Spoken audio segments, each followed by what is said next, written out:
শব্দ বেশি হচ্ছে না।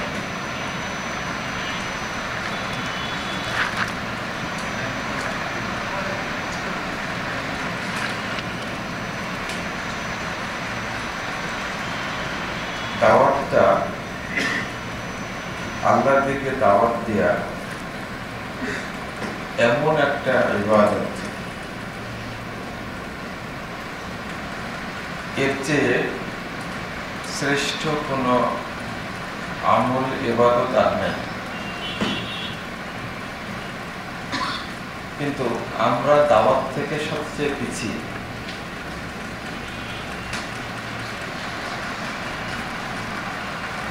যদি প্রশ্ন করা হয় যে কোন ইবাদত সবচেয়ে শ্রেষ্ঠ, আমরা কি উত্তর দেই? সালাত। কিন্তু আমরা সালাত উত্তর দিলেও আলোচনায় বোঝা যায় যে দাওয়াত না থাকলে সালাতেরই অস্তিত্ব নাই। আপনি আগে সালাত আদায় করতে পারবেন দাওয়াত যদি না পান? আগে তাওহীদের দাওয়াত, তারপরে কি সালাত। তো আগে দাওয়াত। এজন্য রব্বুল আলামিন দাওয়াতকে ঈমানের আগে উল্লেখ করেছেন, দাওয়াতকে সালাতের আগে উল্লেখ করেছেন, দাওয়াতকে আমলের আগে উল্লেখ করেছেন। যেমন আল্লাহ বলছেন, কুনতুম খায়রা উম্মাহ উখরিজাত লিন-নাস তা'মুরুনা বিল মা'রুফ ওয়া তানহাউনা 'আনিল মুনকার, তারপরে কি ওয়া তু'মিনুনা বিল্লাহ। 110 নম্বর আয়াত সূরা আল ইমরান। আল্লাহ বলছেন, তোমরাই শ্রেষ্ঠ উম্মাহ, তোমাদের উত্থান হয়েছে, উত্থান ঘটানো হয়েছে তা'মুরুনা বিল মা'রুফ, সৎ কাজের আদেশ দিবে, ওয়া তানহাউনা 'আনিল মুনকার, এবং অসৎ কাজ থেকে বাধা দেবে। এর পরের বাক্যটা হলো ওয়া তু'মিনুনা বিল্লাহ, এবং আল্লাহর প্রতি ঈমান আনবে। তাহলে আগে দাওয়াত আসলো না আগে ঈমান আসলো? আগে দাওয়াত। আল্লাহ এইখানটা বন্ধ করে দেন।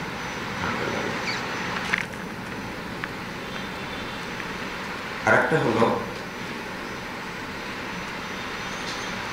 আল্লাহ বলছেন সূরা তাওবা 71 নম্বর আয়াতে, আল্লাহ বলছেন, আল মুমিনুনা ওয়াল মুমিনাত বা'দুহুম আউলিয়াউ বা'দ ইয়া'মুরুনা বিল মা'রুফ ওয়া ইয়ানহাউনা 'আনিল মুনকার ওয়া ইউকিমুনাস সালাহ। মুমিনরা পরস্পরের বন্ধু, তারা সৎ কাজের আদেশ দেয়, অসৎ কাজে নিষেধ করে, ওয়া ইউকিমুনাস সালাহ, এবং তারা কি করে? সালাত আদায় করে। আগে দাওয়াত আসলো না আগে সালাত আসলো? মনে করেন যে একজন মানুষকে সালাতের কথা বলবেন, এই যে আপনি বললেন সালাতের কথা, এটা কি?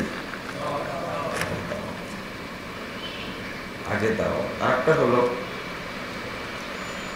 সালাত আদায় করার জন্য প্রথমে কয়েকটা কিছু নিয়ম আছে। এটা সালাতের মধ্যে কিছু নিয়ম আর সালাতের বাহিরে কিছু নিয়ম। যেমন সালাত আদায় করতে হলে ওযু করতে হবে, তারপরে সালাত আদায়ের আগে স্থান পবিত্র হওয়া লাগবে, পোশাক পবিত্র হওয়া লাগবে, শরীর পবিত্র হওয়া লাগবে। এগুলো সব নিষেধাজ্ঞা না? শরীরের জন্য অপবিত্র না লেগে থাকে। আর সালাতের স্থানটা যেন গোরস্থান না হয়, নাপাকি যেন না থাকে। তো এইটা আগে না জানলে তার সালাত হবে। মনে করেন যে ওযু ছাড়াই সালাত করতে, মানে সালাত করতে যে ওযু লাগে সেটা জানেই না, তো এইটা জানানোর জন্য কি দরকার? সবার আগে কি? সবার আগে দাওয়াত। আরো বিষয় আছে, আমি সেটা বলছি আপনাদেরকে। আল্লাহ বলছেন সূরা হামিম শব্দ ফুসসিলাত 33 নম্বর আয়াতে আল্লাহ বলছেন ওয়ামান আহসানু কওলাম মিম্মান দাআ ইলাল্লাহ ওয়া আমিলা সলিহান। মিম্মান দাআ ইলাল্লাহ, ওই ব্যক্তির চেয়ে উত্তম কথা কার? যে ব্যক্তি আল্লাহর দিকে দাওয়াত দেয়, ওয়া আমিলা সলিহান, এবং কি করে? সৎ আমল করে। তো বলেন এখানে আমল আসলো আগে না দাওয়াত আসলো আগে? দাওয়াত আসলো আগে। এই বিষয়টা ইমাম ইবনুল কাইয়্যিম রাহিমাহুল্লাহ তিনি আলোচনা করতে গিয়ে বলছেন আশরাফু মাকামাতিল আবদ ওয়া আজাল্লুহা ওয়া আফজালুহা আদ-দাওয়াতু ইলাল্লাহ। বান্দা যত আমল করে, যত ইবাদত করে, তার মধ্যে সবচেয়ে উত্তম, সবচেয়ে মর্যাদাপূর্ণ, সবচেয়ে দামি হলো আল্লাহর দিকে দাওয়াত দেওয়া। আপনারা বলবেন যে শুধু আপনার মতো আপনি বলছেন না, আমার মতো আমি বলবো কেন? ইমাম ইবনে বাজ রাহিমাহুল্লাহ তিনি বলছেন আদ-দাওয়াতু ইলাল্লাহ শা'নুহা আযীম। দাওয়াতের প্রসঙ্গটা, এই দাওয়াতের ইবাদতটা তার মানে মান মর্যাদা বিশাল।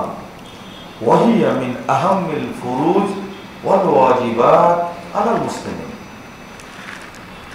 যত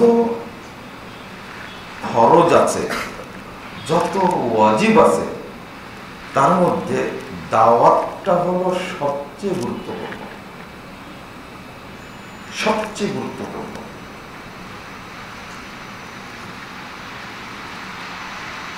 যেমন আমরা জিহাদ, ইবনে আব্বাস রাদিয়াল্লাহু আনহু তিনি বলছেন আমরা শুধু জিহাদ বলতে কিতালকেই বুঝি, তাই না?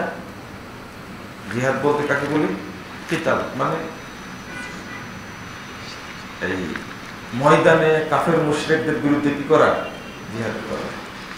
প্রশ্ন করছেন যে আচ্ছা বলো তো, জিহাদুন কিতালুন, জিহাদুন দাওয়াতুন, জিহাদুন হুজ্জাতুন, জিহাদুন বায়ানুন, তাহলে কয় রকম হলো? একটা হলো অস্ত্র নিয়ে জিহাদ করা, আর একটা হলো দাওয়াতের দিয়ে জিহাদ করা, আর একটা হলো দলিল পেশ করে কি জিহাদ করা, আর আরেকটা হলো বক্তব্যের মাধ্যমে কি করা? জিহাদ করা। কতটা আসলে এখানে? তো এইগুলোর মধ্যে সবচেয়ে শ্রেষ্ঠ কোনটা? আমরা বলবো জিহাদুল বিল কিতাল, তাই না? অথচ এই কেতালের জিহাদের চেয়ে দাওয়াতের জিহাদটা বেশি উত্তম। কারণ কেতালের জিহাদটা এটা কি সবার জন্য না। এক শ্রেণীর মানুষ যুদ্ধে সামিল হবে যারা প্রশিক্ষণ প্রাপ্ত। 2, এটা হলো সাময়িক। এটা কি সাময়িক। আর দাওয়াতের জিহাদ এটা কি আনলিমিটেড, চলবে। আর সর্ব শ্রেণীর মানুষের জন্য এটা। এই জন্য আর একটা হলো কিতালের জিহাদটা এক কেন্দ্রিক, শুধু যুদ্ধক্ষেত্রে।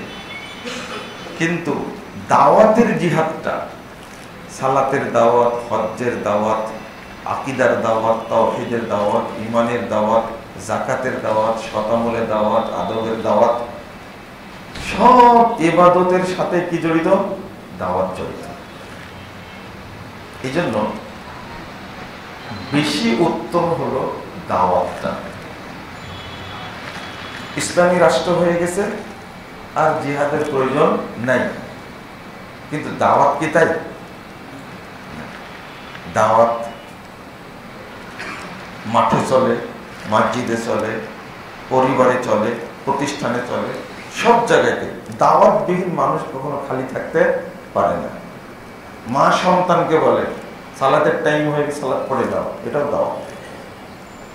বাবা তার সন্তানকে বলে যাচ্ছ, সালাতের টাইম এই সময়, সালাতটা ঠিক মতো পড়ে নিল। মানে দাওয়াত কখনো বন্ধ হয় না, চলমান থাকে।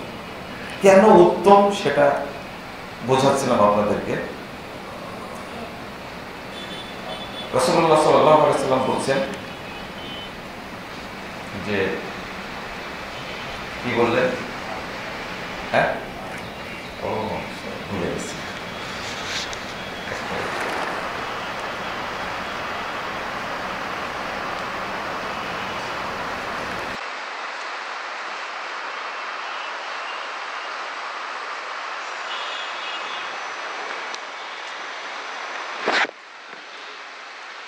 বলছিলাম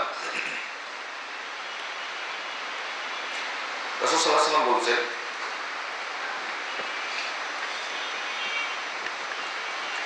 1893 নম্বর হাদিস, সেই মুসলিম মধ্যে এসেছে, মান দাল্লা আলা খাইরিন ফালাহু আজরু মিসলি ফাইলিহি। যে কল্যাণের দিকে নির্দেশনা দেয়, দাল্লা নির্দেশনা দেয়, কল্যাণের পথ দেখায়, তো এই পথ দেখায় আর যে পথটা চলে, ভালো কাজ করে, এই ভালো কাজ করে যে নেকিটা পাবে, শুধু পথ দেখানোর কারণে সমপরিমাণ নেকি পাবে। এই নেকিটা কি হজ্জের ক্ষেত্রে আছে? আমি হজ করলাম আর আপনি পূর্ণ নেকি পেলেন, বুঝেন না মনে কথাটা? আমি হজ করলাম আর আপনি কি পূর্ণ নেকি পেলেন? হবে? আমি সালাত পড়লাম, আমিও নেকি পেলাম, আপনিও নেকি পাবেন, এরকম হবে? বুঝেন না মনে কথাটা? আমি সিয়াম পালন করলাম, আমি যা নেকি পাবো, আপনিও সে কি নেকি পাবো, এরকম কি? কিন্তু দাওয়াতের ক্ষেত্রে আমি শুধু দাওয়াতটা দিলাম যে খুব ফজিলতপূর্ণ হজ করা, কি করা? হজ করা। আপনি উৎসাহিত হলেন এবং এই উৎসাহের কারণে আপনি হজ করে আসলেন, তা আপনি হজটা করে যে নেকি পাবেন, সমপরিমাণ নেকি আমি পাবেন, এইটা হলো। আর একটা দাওয়াতে শুধু একজন কি উৎসাহিত হয়? একটা আনলিমিটেড। আমি দাওয়াত দিয়ে মরে গেলাম, একটা বক্তব্য থাকলো নেটে বা একটা বই থাকলো, মানুষ পড়তে থাকলো, কিন্তু আপনি সালাত আদায় করে মারা গেলেন, সালাতের নাকি লেখা হবে? মরলেন তো শেষ, শেষ না? আপনি সিয়াম পালন করে মারা গেলেন, সিয়ামের নাকি কি শেষ? হজ করলেন, মারা গেলেন, হজের নাকি শেষ। দাওয়াত এমন একটা বিষয়, কিয়ামত পর্যন্ত নেকি আপনার আমলনামা লেখা হতেই থাকবে, এইটা কখনো বন্ধ হবে না। আর এটা একার না, সকল মানুষ, যত মানুষ পড়বে, যত মানুষ শুনবে, সব মানুষই সেই দিনে। একজন লোক আমাকে বলছেন যে একটা বক্তব্য শুনে আপনার খুব গালি দিয়েছিলাম, কিন্তু অনেকদিন পরে আল্লামা দিলওয়ার হোসেন সাঈদ রাহিমাহুল্লাহর একটা বক্তব্য শুনলাম, শুনে আপনার কথাটা মনে হলো। কি কথা? তিনি বলছেন যে সালাত যদি সহি না হয় তাহলে হরতাল করে মিছিল করে আর একটা জন্য কি আছে বলবো, কোনো লাভ নেই। যে কথাটা আপনি বলার কারণে আমি একটু গালিগালাজ করছিলাম, সেই কথাটা অনেকদিন পরে ভিডিও শুনলাম, সালাত সহি না হলে কোনো ইবাদত করে লাভ নাই। আমি বললাম যে সাইদি সাহেবকে আপনি মহব্বত করেন, তার কথাটা আপনার ভিতরে ঢুকছে, আমাকে আপনি মহব্বত করেন না, এই জন্য কি ঢুকেনি? এটাই তো বাস্তব। তার প্রতি বিশ্বাসটা বেশি। তাও তো বুঝেছেন, আলহামদুলিল্লাহ। তাও যে বললেন আমার বুঝটা ভুল ছিল, এটা যে আপনি বুঝেছেন, এই জন্য আপনার শুকরিয়া আদায় করছি যে আল্লাহ আপনাকে বোঝার তৌফিক দান করেছে, আলহামদুলিল্লাহ। তার বুঝতে সময় লাগছে না? চিন্তা করেন তো। এইটা বুঝার কারণে তিনি করেছেন কি, সহিহ বুখারীর প্রথম খণ্ড কিনেছেন, সহিহ মুসলিমের প্রথম খণ্ড কিনেছেন, সালাত সহি করার জন্য। কি করার জন্য? এই লোকটা যদি বুঝে থাকে তাহলে এইরকম তার বক্তব্য, সাইদি সাহেবের বক্তব্য শুনে আরো হাজারো মানুষ হতে পারে না? হাজার না হোক, 100 হতে পারে, 50 হতে পারে, 10 হতে পারে। এই যে ছোট্ট একটা কথা, 3-4 সেকেন্ডের কথা, সালাত যদি সহি না হয় তো হরতাল করে, মিছিল করে, সমাবেশ করে, ইসলামী আন্দোলন করে কোনো লাভ নাই। ছোট্ট 1 সেকেন্ডের কথা, এই কথাটাই তার মনে ক্রিয়া করেছে। তিনি যে পরিবর্তনটা হয়েছেন, এই নেকি কি তার আমল নেওয়া যাবে না? এর নাম দাওয়াত, এর নাম দাওয়াত। কিন্তু সাইদি সাহেব সালাত আদায় করে মারা গেছেন, এই সালাতের নেকি এখন জারি নাই, আছে? আর জারি নাই, ওটা বন্ধ হয়ে গেছে। দাওয়াতের ক্রেডিটটা কিন্তু এটাই। আমাদের রাজশাহী দারুল হুদার সম্মেলনে একজন আলেম আসছিলেন, বিজ্ঞ আলেম, প্রফেসর ডক্টর আব্দুর রহমান বিন সালেহ আল মুজাইনি, মুজাইনগর থেকে। তো এত পরহেজগার, এত দিনদার, বিমান থেকে নামার পরে বলছে এখন কোথায় দাঁড় দেব? আমরা তো রেস্ট নিব, গোসল করব, নাস্তা করব, খাওয়া দাওয়া করবো। বিমান থেকে নামার পরেই বলছে যে সকালে ফজর পরে দাস হবে কোথায়? অথচ উনি নামছেন 2:30টার দিকে, রাত 2:30টায়। প্রথম খোঁজ নিচ্ছে বাদ ফজর দাস দেব কোথায়। পরের দিন সকালে রাজশাহী গেছেন। রাজশাহী যাওয়ার পরে রাজশাহী এয়ারপোর্ট থেকে নেমেই বলছে যে যেখানে দাস দেব সেটা কাছে না দূরে। সকালে নিয়ে একবারে মাদ্রাসায় বসে ছাত্রদের সামনে খাওয়া দাওয়া করে দাস দিতে বসে গেছে। কেন বলছে আসর পরে কোথায় দাস দেব? কথা কি বুঝতে পারছেন? মাগরিব পরে, এশার পরে, শুধু আসর পরে সংক্ষিপ্ত দাস দিয়েছেন, কিন্তু মাগরিব পরেও দাস দিয়েছেন, এশার পরেও দাস দিয়েছেন। একদিনের কর্মসূচি বলছি, উনি বসে থাকবেন না, আসছেন দাওয়াতি কাজ করার জন্য। কি করবেন? দাওয়াতি কাজ করবেন। আর যখন গাড়ির মধ্যে বসছে, আমার ড্রাইভার বলছে যে মাদ্রাসায় গাড়ির মধ্যে উঠলেন, ওঠার পরে সালাত শুরু করলেন। সালাত যখন শুরু করলেন, নফল সালাত তো আদায় করতেন, কোরআনের হাফেজ। তো 14 কিলো রাস্তা আস্তে আস্তে 1 রাকাত হলো। পুঠিয়া থেকে রাজশাহী পৌঁছা পর্যন্ত 1 রাকাত হলো, রাজশাহী যাওয়া পর্যন্ত 2 রাকাত সালাত আদায় করেছে, কোরআনের হাফেজ শুধু তেলাওয়াতেই করেন, এনাদেরকে কি বলবেন আপনারা? আসলে সবসময় দিনের মধ্যে আছে, তাদের মধ্যে কত ইখলাস। তারা একটা জিনিস বুঝে যে আমি যদি খালি দাওয়াতটা দিই আর এই নেকিটা সাদকা জারিয়া হয়ে গেল, এটা অন্য কোনো ইবাদত কিন্তু জারিয়া না। দাওয়াতের যে প্রভাব, কঠিন প্রভাব একটা। আর একটা বিষয় দেখেন, দাওয়াতের জন্য, সালাতের জন্য শর্ত আছে, হজ্জের জন্য শর্ত আছে, আছে না? সালাতের জন্য কি শর্ত? পবিত্র হওয়া লাগবে, মসজিদ হওয়া লাগবে। কিন্তু দাওয়াত দেওয়ার জন্য কি পবিত্র হওয়া শর্ত না? 5 ওয়াক্ত সালাত ফরজ, কিন্তু 24 ঘন্টায় 5 ওয়াক্ত পড়া যাবে কি? নির্দিষ্ট কি আছে? টাইম আছে, ওই টাইমে পড়তে হবে। নির্দিষ্ট রাকাত আছে, অতটুকুই কি পড়তে হবে।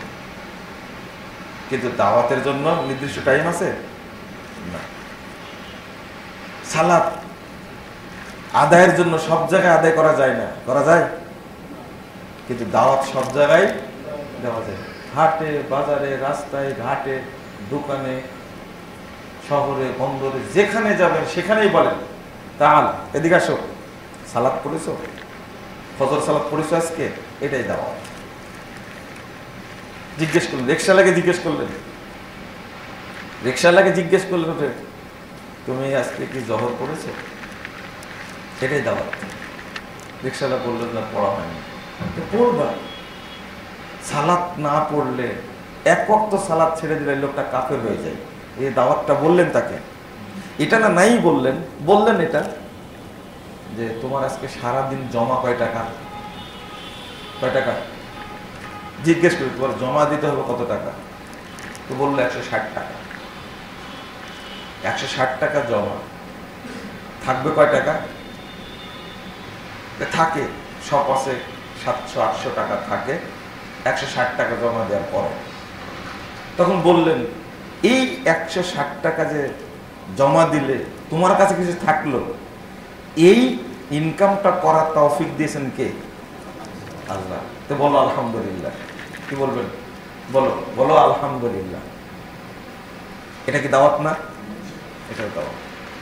একজন মানুষ যত আল্লাহকে স্মরণ করবে, আল্লাহ তার কাজ তত সহজ করে দেবে। আপনি 5 ওয়াক্তই পারছেন না সালাত করতে, ওই যে মুসা আলাইহিস সালাম যে বলেছিলেন যে মোহাম্মদ আবার যাও আল্লাহর কাছে, তোমার উম্মত পারবে না। যখন 45 কমায় কত করেছেন? 5। কত ছিল তো? আর 5 ছিল, আর 5 আছে, 45 কমে গেছে। মুসা আলাইহিস সালাম বলছেন তুমি আবার যাও, এই 5ও পারবে না। তো মুসা আলাইহিস সালামের অভিজ্ঞতা কি ঠিক ছিল না ভুল ছিল? আল্লাহ রাসূল বললেন ইন্নিস্তাহাইতু, আমি লজ্জা পাচ্ছি, এতবার কি আল্লাহর কাছে যাওয়া যায়? আমি আর যাব না। কিন্তু মুসা আলাইহিস সালামের অভিজ্ঞতা কি দেখেন, এই 5ও আমরা আদায় করতে পারি না। ঠিক মতো করি কি? যদি 50 ওয়াক্ত থাকতো তাহলে কি হলো? একেই বলে অভিজ্ঞতা। নতুন নবী মুহাম্মদ রাসূলুল্লাহ সাল্লাল্লাহু আলাইহি ওয়াসাল্লাম, আর অভিজ্ঞ কে? মুসা আলাইহিস সালাম। ওই অভিজ্ঞতার কাজে লাগাইছে। দেখেন তাও পারি না, বলেছিলেন আরো কমায় নিয়ে আসো, কথাটা ঠিক, কিন্তু রাসূল সাল্লাল্লাহু আলাইহি ওয়াসাল্লাম আর জানেননি। তো অভিজ্ঞতা একটা ব্যতিক্রম জিনিস, আলাদা জিনিস। তো আপনাদের যে বিষয়টা বলছিলাম, দাওয়াতটা এমন একটা প্রসঙ্গ, এত সুন্দর একটা জিনিস, কিন্তু আমরা এটাকে পিছিয়ে দিয়েছি। কি উদাহরণ দিচ্ছিলাম মনে আছে? কি উদাহরণ দিচ্ছিলাম ভুলে গেছে? হ্যাঁ না, ওই রিকশাওয়ালার কথা বলছেন, আপনি ভুলেই গেছেন। এই যে আলহামদুলিল্লাহ বললেন, তুমি আলহামদুলিল্লাহ পড়ো, এটাও কি দাওয়াত।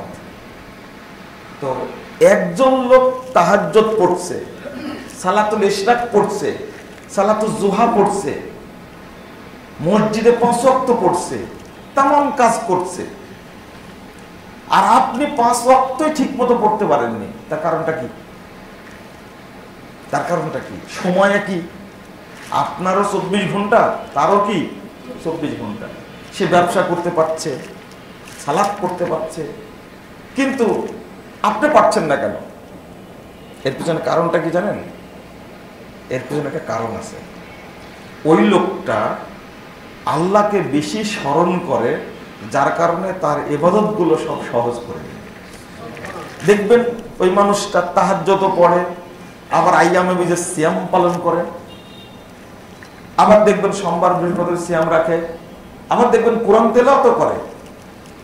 এর সামনে জিলহজ মাসে আসছে, কেউ একবার কোরআন খতম দিবে 10 দিনের মধ্যে, কেউ 2 বার, কেউ 3 বার, আর আপনি বছরে একবার পারেন না। এর কারণটা কি? তাহাজ্জুদ তো পড়েন না, নফল সিয়াম তো দূরের কথা। এর কারণটা কি? রাসূল সাল্লাল্লাহু আলাইহি ওয়াসাল্লামের কাছে গ্রামের 2 জন লোক আসছে, 2 জন লোক, এই হাদিসটা শুনে রাখবেন। গ্রামের 2 জন লোক আসছে, ওই আলহামদুলিল্লাহ কথাটা শুরু হলো, তাই না? 2 জন লোক এসেছে, আসার পরে বলছেন যে একজন লোক মূর্খ মানুষ, তো আমার উপরে দিন খুব কঠিন হয়ে গেছে, কমায় দেন। কি বলছেন? কঠিন হয়ে গেছে, কি করে দেন? কমায় দেন। তাহলে 5 ওয়াক্ত সালাত কয়েকটা করে দিবে, যেহেতু কমায় দিতে বলেছেন, তাই না? দেখেন কি সুন্দর সমাধান দিলেন। রাসূল সাল্লাল্লাহু আলাইহি সাল্লাম বলছেন, লা ইয়াজালু লিসানুন রাতাকাম মিন যিকরিল্লাহ। শোনো, তোমার একটা বুদ্ধি দেই, তুমি সব সময় আল্লাহর জিকির দ্বারা তোমার জিহ্বাকে ভিজিয়ে রাখবা, তাহলে তোমার উপরে সব কাজ সহজ হয়ে যাবে। ছোট্ট কথা, সবসময় বললে কি সুবহানাল্লাহ, আলহামদুলিল্লাহ, লা ইলাহা ইল্লাল্লাহ, আল্লাহু আকবার, এটা তুমি বলতে থাকবে। আস্তাগফিরুল্লাহ, বেশি বেশি পড়তে আস্তাগফিরুল্লাহ, দেখবা তোমার সব কাজ সহজ হয়ে যাবে। এটা বাস্তব। জোহর সালাতের পরে আপনি 33 বার সুবহানাল্লাহ, 33 বার আলহামদুলিল্লাহ, আর 33 বার আল্লাহু আকবার, এটাই বলতে পারেননি আপনি। কিন্তু আরেকজন দেখেন, ওইটা তো পড়েছে 100 বার লা ইলাহা ইল্লাল্লাহু ওয়াহদাহু লা শারীকা লাহু লাহুল মুলকু ওয়া লাহুল হামদু ওয়া হুয়া আলা কুল্লি শাইইন, এটা বলেছে। 100 বার সূরা ইখলাস পড়েছে, ও পারছে, আপনি পারছেন না। তার কারণ কি? আপনার চারে এই কাজও করা বেশি। এর কারণটা কি? আল্লাহ আপনাকে তৌফিক দেয়নি, আপনি গড়িমসি করতে করতে টাইম চলে যাচ্ছে, কিন্তু তার টাইমটা আল্লাহ নিজে দায়িত্ব নিয়ে নিছেন। দোয়া পড়েন না আপনারা যে আল্লাহুম্মা হদিনি ফিমান হাদাইত ওয়া আফিনি ফিমান আফাত ওয়া তাওয়াল্লানি ফিমান তাওয়াল্লাইত। বলছেন আল্লাহকে, আল্লাহ তুমি আমার অভিভাবক হয়ে যাও, আমার দায়িত্ব নাও, যেভাবে তুমি অন্যদের দায়িত্ব নিয়েছো। সুবহানাল্লাহ। আল্লাহ অভিভাবক হয়ে গেলে আপনার কোনো কাজ কি কঠিন লাগবে? কঠিন লাগবে না। তো আপনি যদি একজন রিকশাওয়ালাকে বলেন তুমি ঠিক মতো সালাত পড়তে পারো না, শোনো, তুমি শুধু আস্তাগফিরুল্লাহ পড়বে। কি পড়বে? আস্তাগফিরুল্লাহ, শুধু আস্তাগফিরুল্লাহ পড়বে। পড়তে পড়তে দেখবা ওয়াক্তই তোমাকে টেনে নিয়ে যাবে, সালাত পড়ো, সালাত পড়ো। একজন আমার দিনী ভাই, বলতেই হচ্ছে, রিয়াদে ছিলাম, একটা না 8-9 দিন ছিলাম এই ভাইয়ের সাথে। তো 8-9 দিনে আমি এক ওয়াক্ত সালাতও একাকী পড়ার সুযোগ হয়নি, এক ওয়াক্ত না, সব পড়েছি জামাতের সাথে, ওনার সুবাদে। আমি তো মুসাফির মানুষ, ক্লান্ত, তিনি জামাতে কেমনে সালাত আদায় করেন।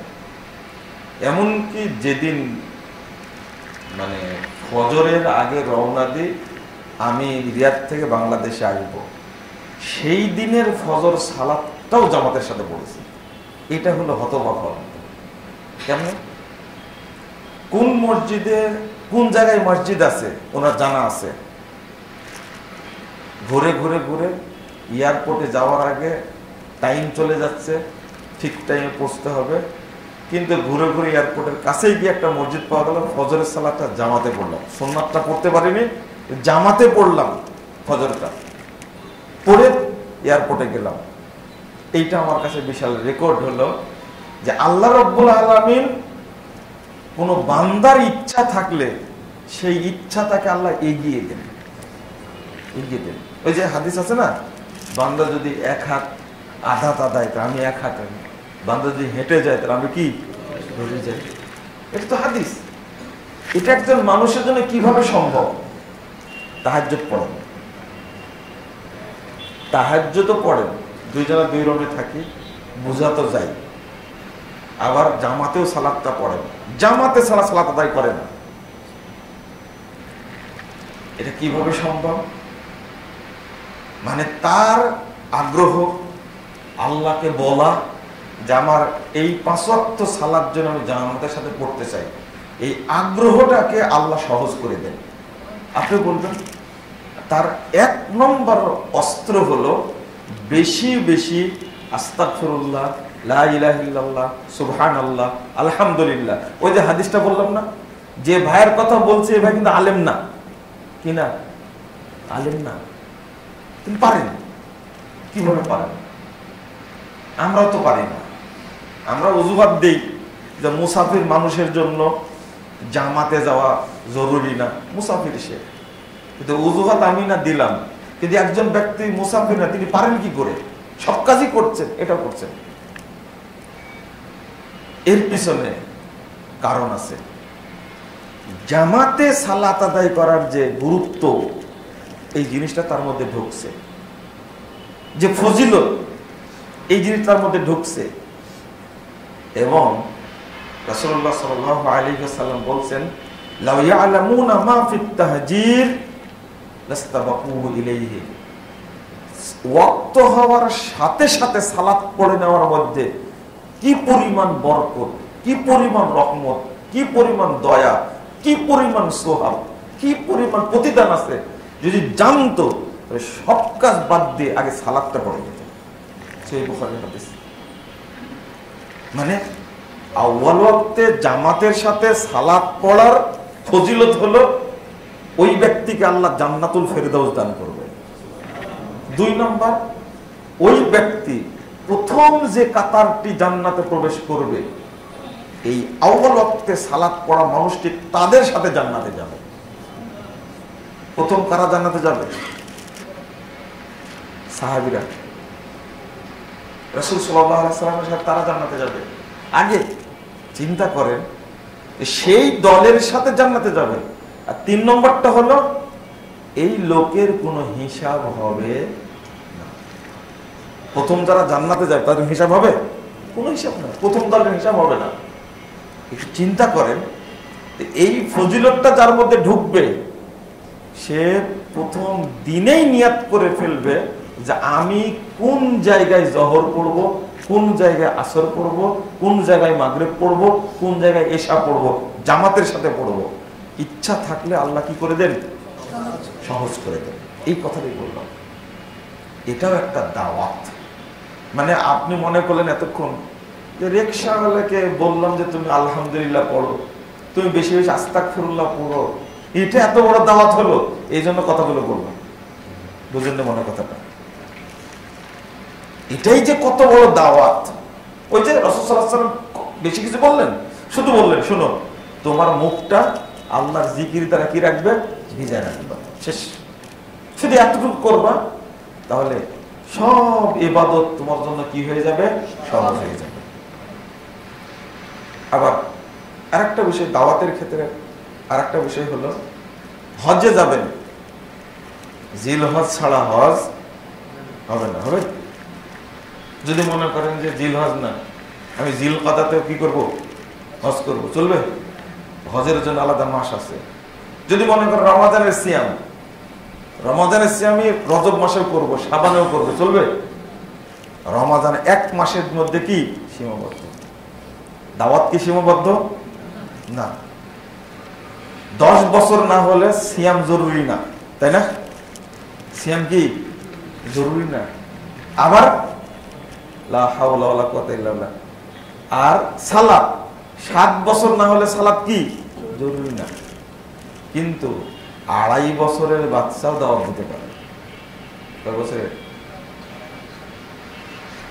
কয়টা বাচ্চা কথা বলেছিল দুধ খাওয়ার সময়? 4টা, 3টা, 4টা, তাই না? আর একটা মনে ভুলে গেছেন, ওই যে আসহাবুল উখদুদ, যে সূরা বুরুজ, সবাইকে 40,000 মানুষকে আগুনে পোড়ায় মারল। তো এক মা তার সন্তানকে নিয়ে ঝাঁপ দিতে চাচ্ছিল না, তখন ওই দুধের সন্তান তার মা বলছে, ইয়া উম্মা, মা ইসবিরি, তুমি ধৈর্য ধারণ করো, আনতে আলাল হক, তুমি হকের উপরে আছো। ছোট বাচ্চার মুখ খুলে গেছে, এটা দাওয়াত না? কত বড় দাওয়াত হতে পারে বলেন তো দেখে এটা? মানে এরা কি জাহান্নামে লাফ দিয়েছে না জান্নাতে? জান্নাতে। তাই মা চাচ্ছেন না সন্তান নিয়ে কি করবে? লাফ দিবে আগুনের মধ্যে, সন্তান বাঁচাতে চাচ্ছে। মা কখনো চাই না, কিন্তু সন্তানের মুখ খুলে দিয়েছেন আল্লাহ। সন্তান এখন মাকে দাওয়াত দিচ্ছে, দুধ খাওয়া বাচ্চা, বলছে, মা তুমি ধৈর্য ধারণ করো, তুমি হকের উপরে আছো। এই কথা শোনা মাত্র মা বাচ্চা নিয়ে কি আগুনের মধ্যে ঝাঁপ দিয়েছে। এটাও দাওয়াত। এর জন্য বয়স লাগে না। দাওয়াতের জন্য কি লাগে না? বয়স লাগে না। মাত্র 6 বছরের বাচ্চা, 5 বছরের বাচ্চা, সহিহ বুখারীর হাদিস, বলছেন যে আমি গেছি মসজিদে, ইমাম আসেনি, ইমাম নাই, আর এদের মধ্যে আমি সবচেয়ে বেশি কোরআন জানি, ভালো জানি। তখন তারা আমাকে ইমামতি করতে দিয়েছে। বুড়ারা সব আছে, তো কোরআন বেশি জানি, আমাকে ইমামতি করতে দিয়েছে। তো ও তো গামছা পরা, কি পরা? গামছা পরা, বোঝেন না? এই ছোট বাচ্চা, ও কি আপনার মতো পায়জামা বাঁধা পরে গেছে? সালাত পড়তে গেছে, ইমাম আসেনি। দেখেন বাংলাদেশের হুজুরের অবস্থা, সাহাবীদের অবস্থা দেখেন। তো আমাকে ইমামতি করতে দেখাই যাচ্ছে। তো যখন আমি সেজদা দিয়েছি, পরা ছিল গামছা, সব উদাম হয়ে গেছে।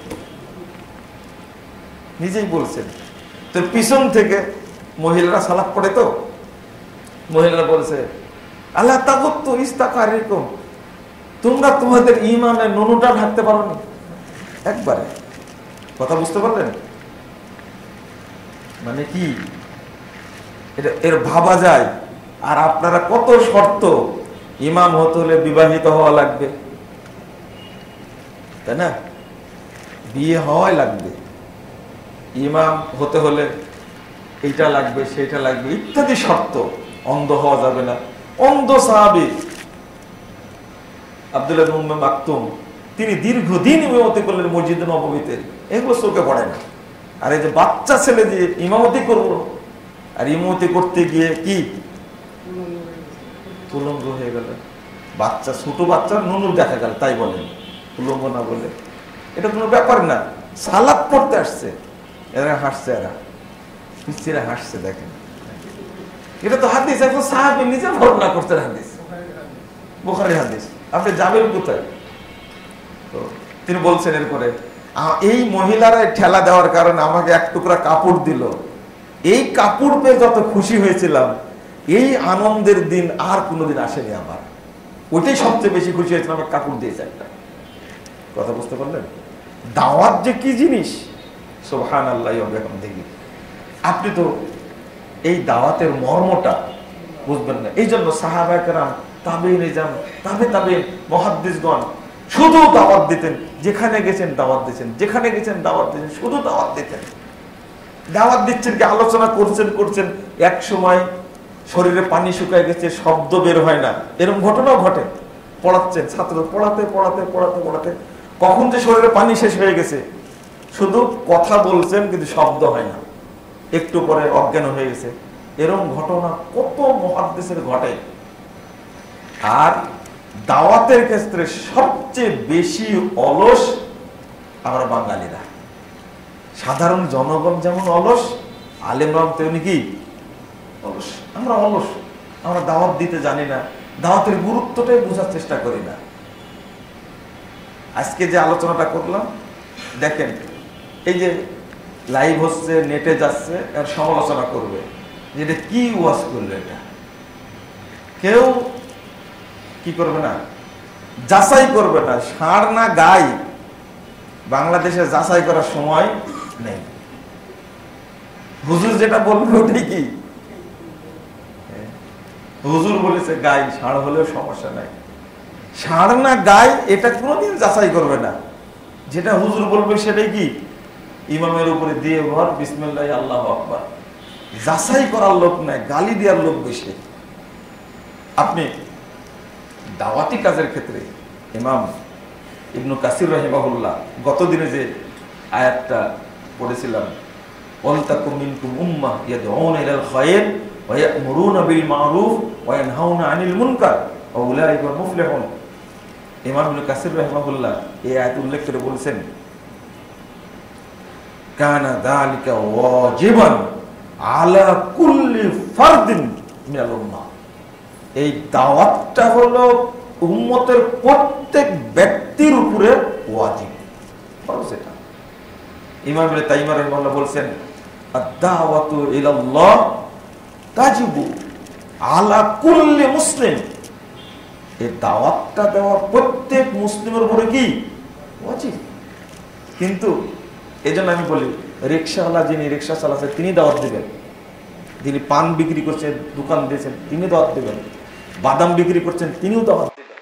এটা কিন্তু এই দাওয়াতের কারণে যতটুকু জানবে দলিল সহ ততটুকু বলে দিবেন, এটাই শরীয়ত। কিন্তু হিন্দুদের ঠাকুরেরা যেমন শুধু বলছে গীতা, মহাভারত, এগুলো পড়বে কারা? শুধু ঠাকুরেরা। আর বাংলাদেশে মুসলমানরা মনে করছে কোরআন হাদিস শুধু বলবেও হুজুরেরা, আবার কি পড়বেও হুজুরেরা, মানবেও হুজুরেরা। সাধারণ লোককে সম্পৃক্ত করতে চাই না, কারণ রাগ বেশি, মর্যাদা চলে যাবে, সম্মান চলে যাবে, মিলাদের ব্যবসা থাকবে না, শবে বরাতের ব্যবসা থাকবে না।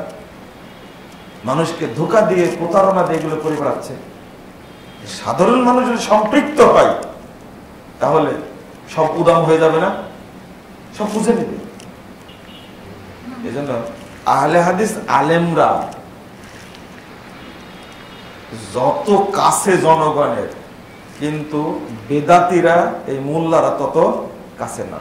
তার ভাবটা দেখলে মনে হয় নবীর চেয়ে বড় আলেম, বড় ভাবটা দেখলে মনে হয় কথা বলতে চাই না, বিশাল আল খেল্লা আর রুমাল দিয়ে পাগড়ি পেঁচায় এমন ভাব ধরে। আর এক একটা লকব কি লকব হলো যে হাকিমুল উম্মাত, ফকিহুল মিল্লাত, এই সমস্ত লকব কিন্তু সাহাবীদের ছিল না, বুঝছেন? আল ইমামুল আকবার, আল ইমামুল আযম, এইগুলো হলো লকব। বলছে পীরে কামেল, মুজাদ্দেদে জামান, মাহবুবে সুবহানী, কুতুবে রাব্বানী, সারা গায়ে চুলকানি।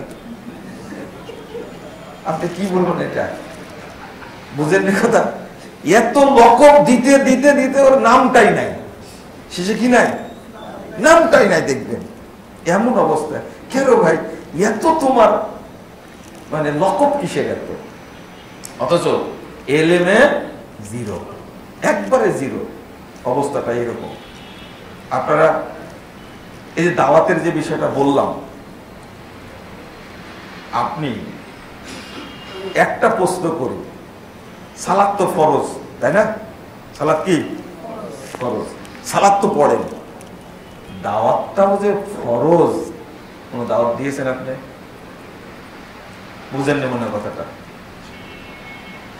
হজটা ফরজ, হজটা করেছেন, কিন্তু আল্লাহ যদি আপনাকে প্রশ্ন করে, প্রথম প্রশ্ন যে দাওয়াতও তো ফরজ ছিল, তুমি কি দাওয়াত দিয়েছো একদিনও?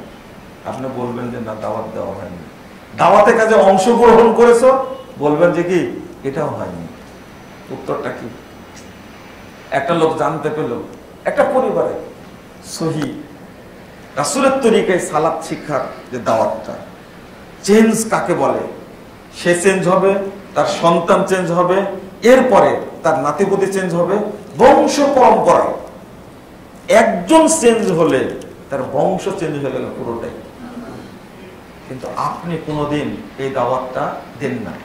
যেমন বাংলাদেশের মানুষ আহলুল হাদিস যারা সালাফি, শুধু তারা একটা কথার উত্তর দিতে পারে, আইন আল্লাহ, আল্লাহ কোথায়? আল্লাহ কোথায়? আরশে। উত্তর দিবে। বাংলাদেশের আর কোন দল, কোন হুজুর, কোন মৌলবি, কোন মোল্লা, কোন মুন্সি, কোন ইমাম, কোন খতিব এই প্রশ্নের উত্তর দিতে পারবে না। আল্লাহ কোথায় বলতে পারবে না, কারণ ওদের আকীদা হলো আল্লাহকে কোন স্থানের সাথে খাস করা হারাম।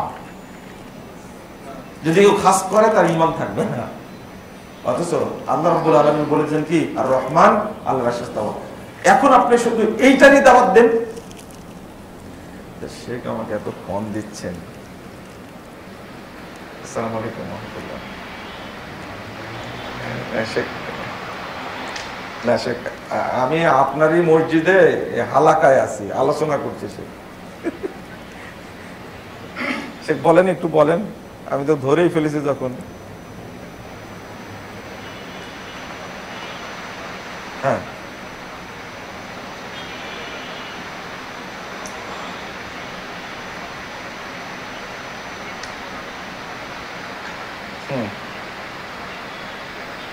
আচ্ছা আচ্ছা আচ্ছা।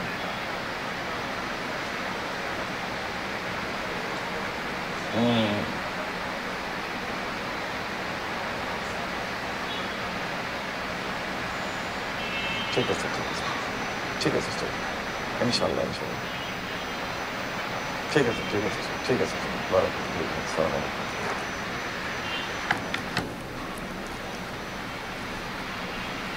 কি যেন বলছিলাম মাঝখানে?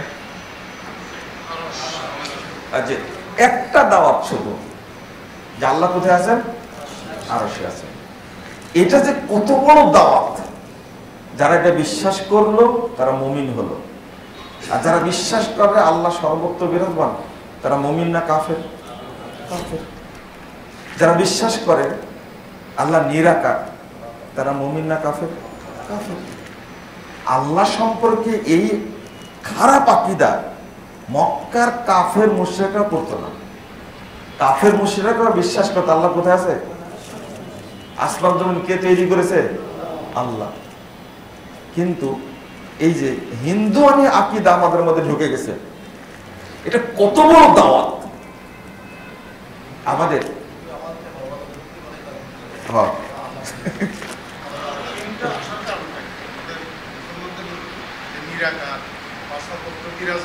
জি জি জি। এই চিন্তাটা আসার, জি, এই চিন্তাটা আসার কারণ হলো আল্লাহকে যদি দুইটা আকীদা আপনারা জানেন কিনা, আশআরী এবং মাতুরিদী। আশআরী এবং মাতুরিদী এই আকীদা হলো, যদি আল্লাহকে কেউ খাস করে, আল্লাহ কোথায় আছেন? আরশে আছে, তাহলে আল্লাহকে আরশের সাথে কি করা হলো? একটা এক জায়গার সাথে কি করা হলো? সম্পৃক্ত করা হলো। এখনো বলছে, এই রামছাগল গুলো বলছে আল্লাহ নাকি আরশে আছে। বিজ্ঞানের যে অগ্রগতি, কোন সময় বিজ্ঞান ৭ আসমান ভেদ করে আল্লাহকে যে গ্রেফতার করে,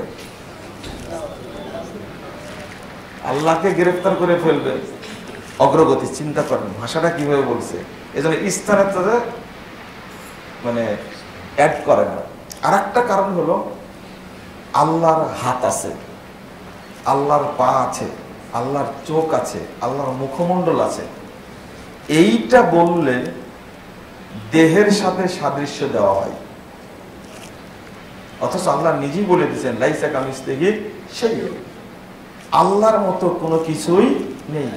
পৃথিবীতে কোনো কিছু নেই আল্লাহর মতো।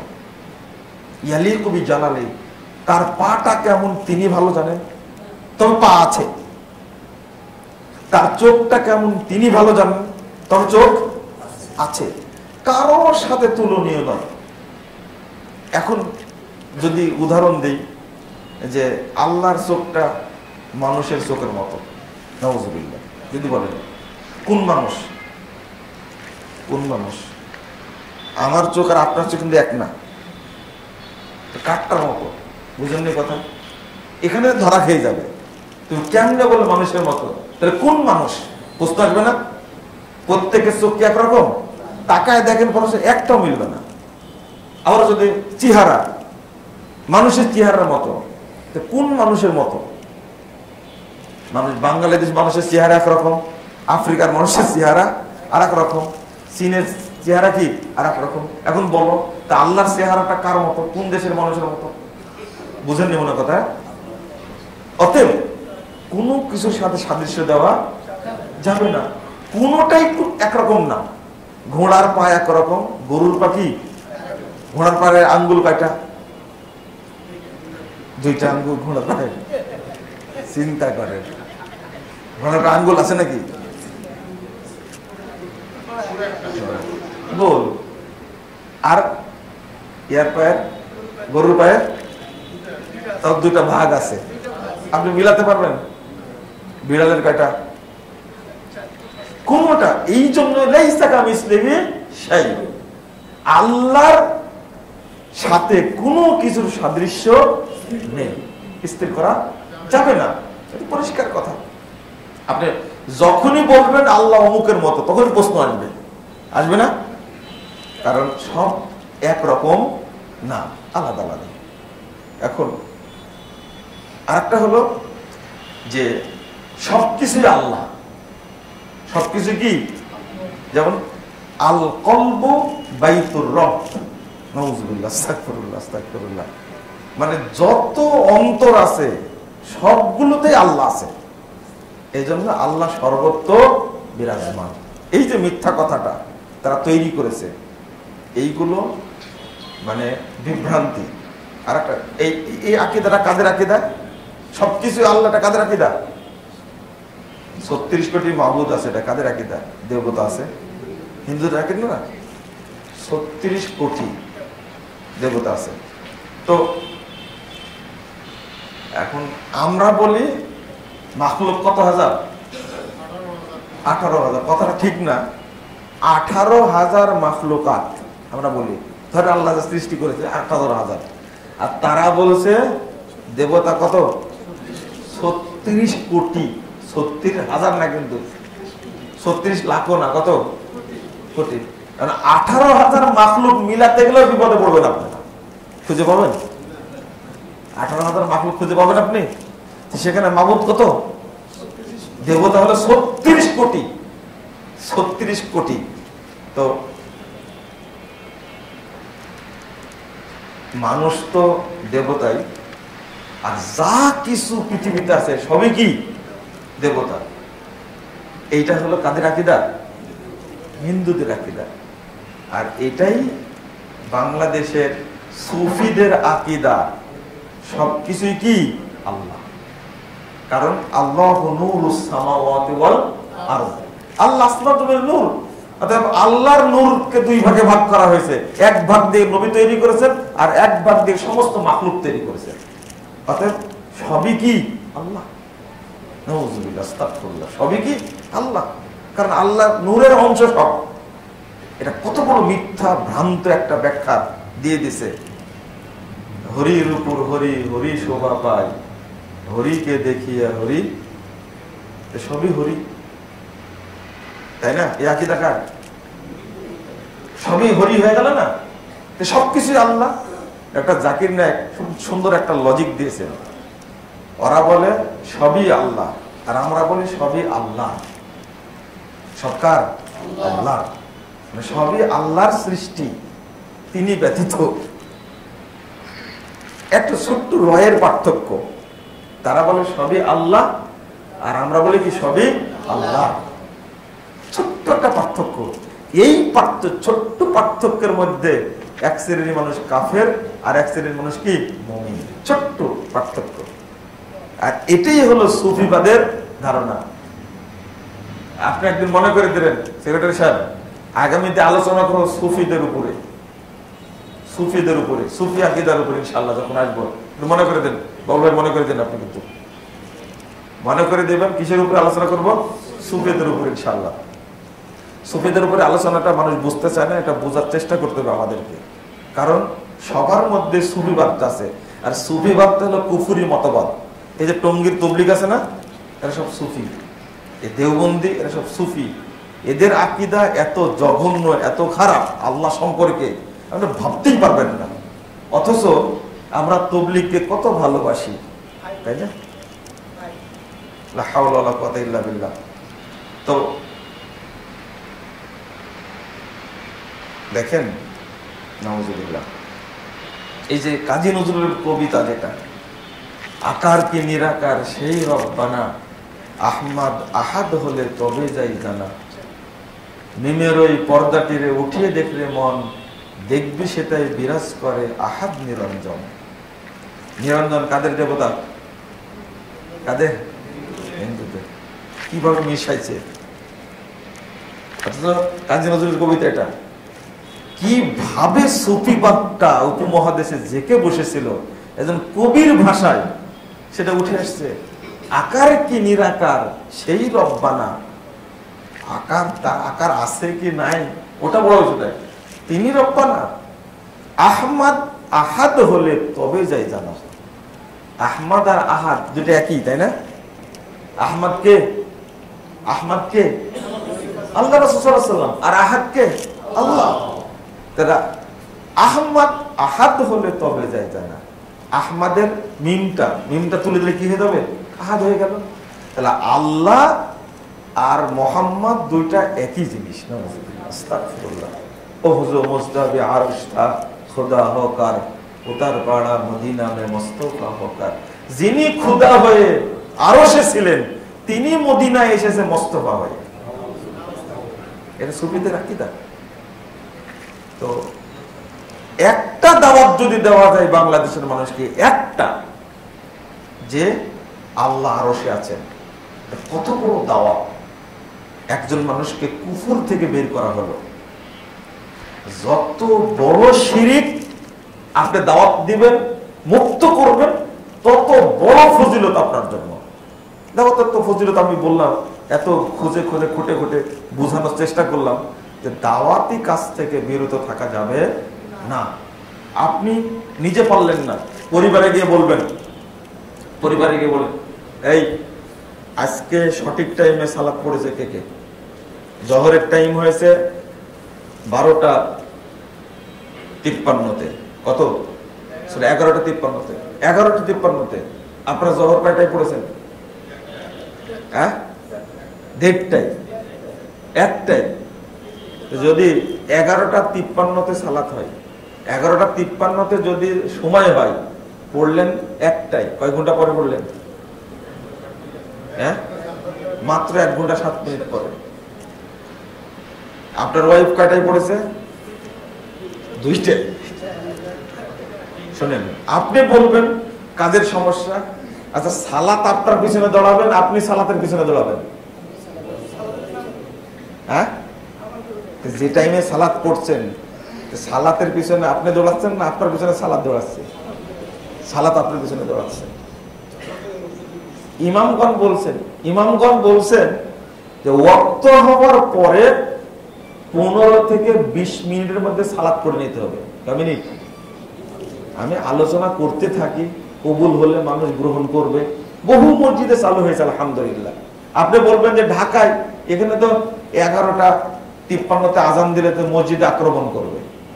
মোহাম্মদপুরে কোনো মসজিদ আছে? একটাই মসজিদ, সেখানে আজান হয়তো ঠিক টাইমে, আজান হয় ঠিক টাইমে, জামাত হয় ঠিক টাইমে।